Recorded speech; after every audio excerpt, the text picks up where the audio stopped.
So you have all of these different forces, and it's very difficult to tell who is with whom, from one point to another. Like you said, we keep hearing, oh, in this city, police have joined the protesters, or here the army has joined, but it's just almost impossible to tell at this point who's with whom. Help us understand Saif Gaddafi's role in all of this, why it might have been him to deliver this message. He was fated for a while, certainly in the West, as perhaps a force of change in Libya, someone who would move Libya towards democratization. But I seem to recall that was a few years back. He seems to have been a bit quiet recently. I mean, who is this man? Why do you think he was picked to give this speech right now? I think it was his brother Saadi who gave a radio address a couple of days ago. So he's not the first one to address them.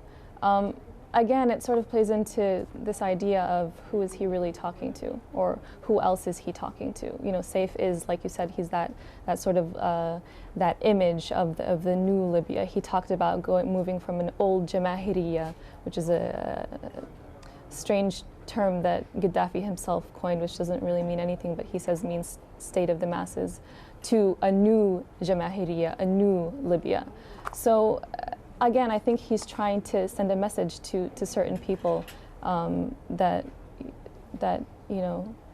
this is what's going to happen in Libya if you don't do something about this. Najra, stay with us for more analysis. Meanwhile, from France to the UK, European leaders have condemned the violence in Libya. In recent years, though, European countries have been cultivating a relationship with the Libyan leader for business reasons, as Harry Smith explains. Ever since Colonel Gaddafi was brought out of the diplomatic wilderness, Libya has become an increasingly important partner for Europe. On his first ever visit to Brussels in 2004, he was given the sort of ceremonial welcome which would have been unthinkable a few years before. Many of the European Union's 27 members are now big investors in Libya. You don't have to look far to see why Libya is an important trading partner for the European Union. It provides nearly 10% of its oil. It's now the third largest supplier behind Norway and Russia, and its importance is growing. Only recently it overtook Saudi Arabia for that third spot. And if Libya is important to Europe, then Europe is crucial to Libya. Italy buys 32% of Libya's oil output. Germany takes 14%, France 10%. The rest of Europe, 23%. That means Europe takes a total of 79% of Libya's oil, by far its biggest customer. It was the decision of the United Nations to lift sanctions against Gaddafi's government that started the European rush. The former colonial power Italy was among the first to normalise relations. Others soon followed, attracted by the prospect of oil from a supplier close to Europe. Libya has the largest reserves of oil in Africa, and its deposits are relatively cheap to exploit.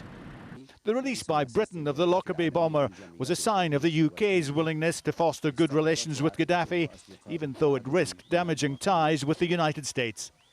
But even Britain is now condemning Libyan actions. We condemn the use of heavy weaponry against protesters.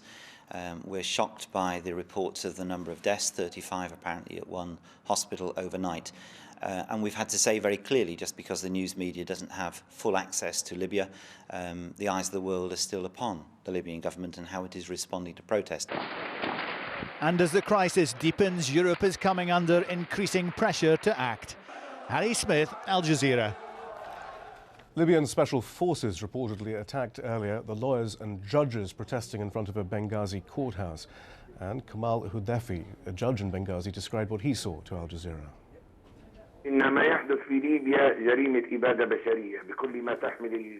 What is happening in Libya is genocide, with the full meaning of the word. I would like to assure all Libyans that victory is near, very near.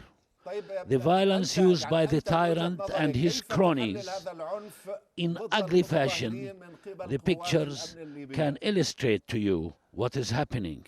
He used anti-aircraft ammunition against humans. They stopped ambulances from entering Mitre Square in Birka area to treat the injured. He used all type of violence, using mercenaries, popular committees. He wanted to burn the country. We learned that he said, I created Libya and I will bring it down. And you're watching Al Jazeera, the top story. The son of Libyan leader Muammar Gaddafi has warned that ongoing protests in the country could spark a civil war that would deplete Libya of its oil wealth. Saif al-Islam also said the General Popular Congress would meet on Monday to discuss reforms.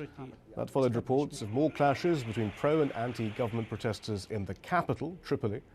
Meanwhile, medical sources in Benghazi, where these pictures were taken, have told Al Jazeera at least 300 people have been killed there.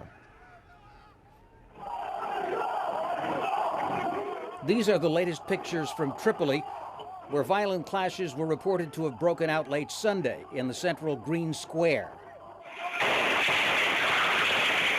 Casualties keep mounting in Libya's major cities, where security forces have been reported firing relentlessly at anti-government demonstrators. International human rights groups say dozens of unarmed protesters have been killed, hundreds injured. This protester shot outside a government building in Benghazi. Another building was set afire, a scene described by a witness, Ahmed. A lot of gun artillery and a lot of gunshots were heard. I cannot put you can hear it right now, but 5 minutes ago it was really loud and clear. And also on the south side, which is 3 kilometers south of the army barricade, which is the police academy, it's burning now. It's definitely burning, big black smoke coming out. Hospitals in Benghazi reported they have run out of supplies and doctors were unable to treat all the injured. This video, which cannot be independently verified, shows the body of what protesters say is one of the foreign soldiers the government has contracted to help put down the demonstrations. In a late-night telecast, Saif al-Gaddafi, son of the Libyan leader, said reports of the violence were exaggerated. He blamed a plot by Messianic Islamists, drug addicts, and separatist groups aided by foreign mercenaries for the uprising.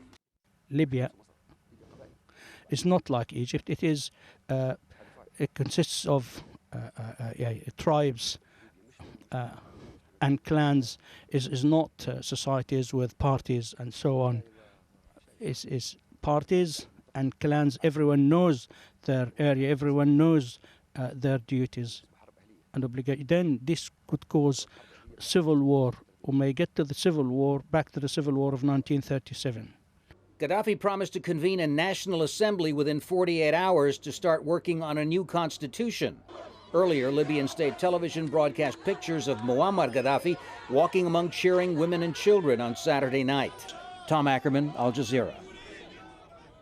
Something else that Saif Gaddafi seemed to confirm is something that we heard in the last half an hour or so from a hospital worker in Benghazi, that the military was now cooperating with members of the opposition. In his speech, Saif Gaddafi suggested the opposition were now driving tanks around Benghazi, and then he warned of imminent civil war. But that's another development to bring you up to date with. We're still joined by Libyan-American dissident Najla Abdurrahman.